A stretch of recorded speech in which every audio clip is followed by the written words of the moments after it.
Jon Jones called us last night and retired. Jon Jones is officially retired. Tom Aspinall is the heavyweight champion of the UFC.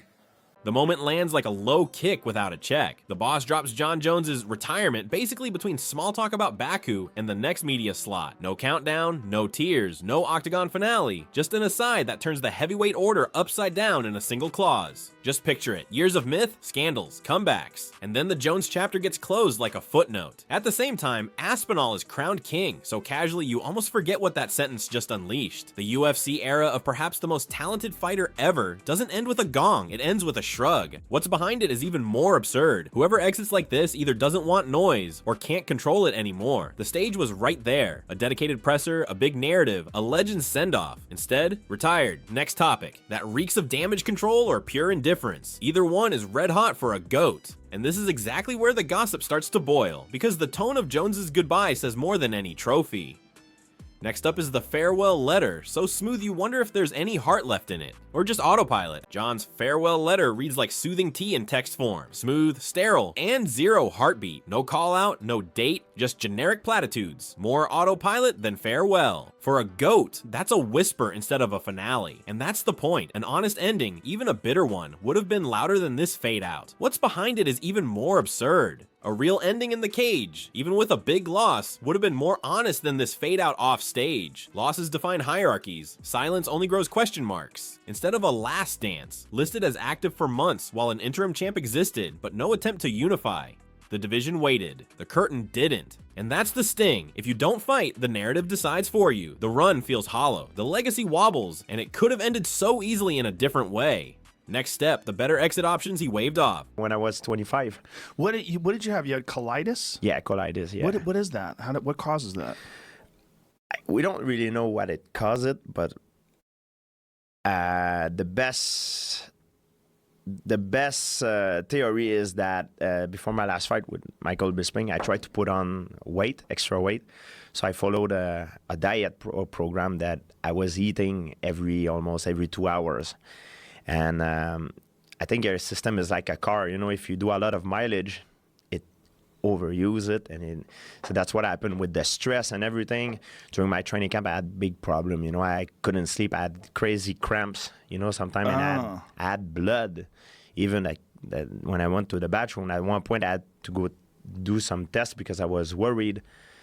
The GSP move was the elegant exit door. After the gain win, put the belt down properly, make a statement, seal the myth. GSP showed how to diffuse criticism. Clear reason, clear timing, clean cut. With Jones, exactly that was missing. No clean break, just hovering between maybe still and actually not anymore. Instead of letting the division go, he fixated on Stipe. Shiny name, little present tense. That feels like polish for the statue, not a real test for the weight class. And that's the catch. The stylish exit lane was open, but he turned into the most comfortable driveway. What's behind it is even sharper. The only heavyweight superfight that would have truly sorted everything waited outside that comfort zone.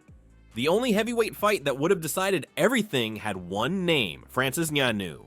Lineal, threat-level, urban legend. The kind of opponent that makes even cameras nervous. Exactly that super fight stayed a ghost train. You hear it whistle, but it never pulls in. The win over gain was nicely polished, but not the coin you feed into the King of Kings jukebox. Solid contender? Yes. The yardstick history quotes? Number. Without the Francis check, the whole run sits under a what-if fog that makes every highlight reel look a little paler. And there's the thorn, missed the most important crossroads, and the whole road after feels like a detour. That's why the legacy here feels less unbeatable and more unfinished. Next stop, how much time there was to solve it, and why days suddenly turned into ages. Quote him and what he had said to my lawyer.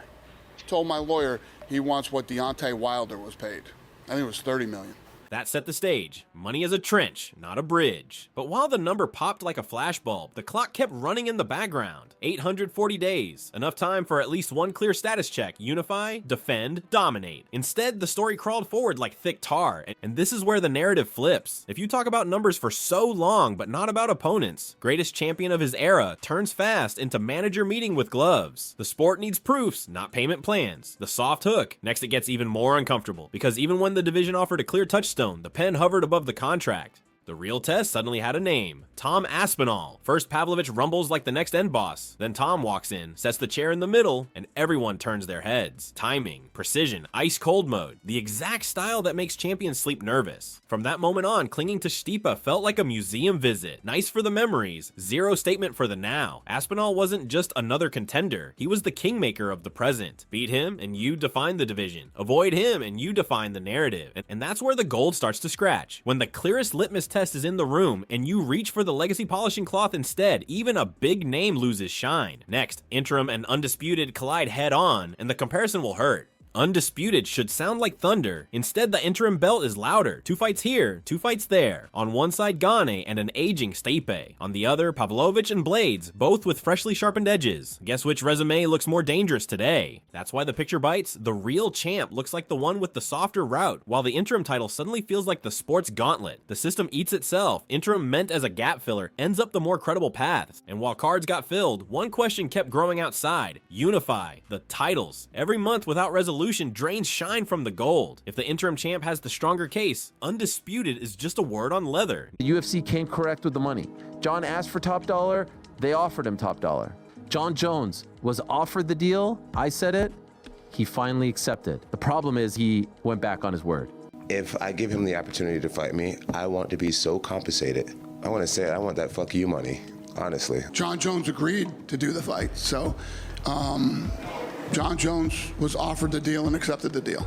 The fight was done. We had the fight done. Why he decided not to fight, you guys will have to ask him that. That's the chronology. First the demand for max pay, then his own pay me or pass tone, finally Dana's version of a done offer, followed by the pullout. If the package really fit, the story tilts from business first to evasive maneuver. You can't invoke the division's biggest test and then ease off the gas at the first true kingmaker. The price may have been high, the damage to the legacy is higher. The tracks aren't set only by the fighter, but by the machine behind him. Francis is ushered out the door. There goes the lineal fixed point. Instead of closing the gap, the UFC clamps onto Jones' versus. Stipe and holds even after the injury, as if the present didn't exist. Result: Interim bandage on, division on pause, fans on standby. In the past, there would have been pressure. Today, it feels like autopilot. Cards keep filling, headlines keep spinning, but the real question sits idle. Who is the heavyweight king? Athletically, not just on the poster? That's how you smother tension at birth. The engine roars, but the gear isn't engaged. When you're a fighter and you're ranked in the top 10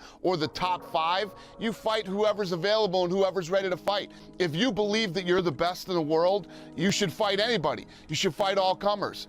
Valentina Shevchenko yesterday predicted this was going to happen. She keeps talking about how she doesn't think Nico Montano wants to fight her. Well, yeah, what happens now is the title becomes vacant. This is pretty much a place where if you don't fight, you know what happens when you don't fight. Then the line was brutally clear. Holding a title means defending a title. If you stall, you get stripped. Period. Hendricks, Woodley, Shevchenko / Montano. Plenty of examples. Always the same tone. Hard, unmistakable, forceful. Today the switch feels flipped. While Jones publicly toys with vacate or strip talk, Dana sounds more absent, busy, not up to date, gossip radar off. Instead of a clear ultimatum, there was a shrug, and the handover to Aspinall became a footnote in a fight night presser. That's exactly where the promotion loses the bite that made it big. I would be shocked if Francis ever came back here on lots of different levels. Aspinall finally holds the undisputed gold, athletically deserved but dearly bought. Precious prime time burned in the waiting room. The unification that would have cleaned everything up came too late, too quiet, and without the lineal magnet in the frame. That's the rub. Instead of defining the heavyweight order loudly and clearly, it felt like administration in low gear. The promotion kept running, so did the tills. But the story missed the big coda, and with Dana's line on Francis, the door to the perfect circle is almost shut. The strongest narrative counterpoint stands outside, while inside a banner reads, "Problem solved." The result: Aspinall is a champion without an asterisk, yet the myth everyone wanted remains a gap, and that gap leads straight to the question of what all this did to Jon Jones's legacy. Jon Jones's legacy is a paradox in gloves. The most talented fighter of his era, and yet an exit that will sound like an empty echo. Years of genius, reached like a kraken, fight IQ on final boss level. But in the end, heavyweight remained unfinished. The lineal showdown missed. The kingmaker of the present, Aspinall, never truly engaged. In between inactivity and endless negotiations instead of blood tests in the octagon. The result? No fall from the throne, more of a fading. A champion who could have rewritten the rules left the most important page blank at the end. The highlights remain immortal, but the question marks now live between them. When history asks who truly proved the summit of heavyweight, Jon will be quoted not only with triumphs, but with what was missing. If you see it the same way or completely differently, let it rip below. Like, comment, follow. Tell us, is Jones the GOAT despite everything, or did the final act cost the myth? And stay tuned. Next up, we're diving back into MMA, the UFC, and their fighters. And you won't believe what's already bubbling again.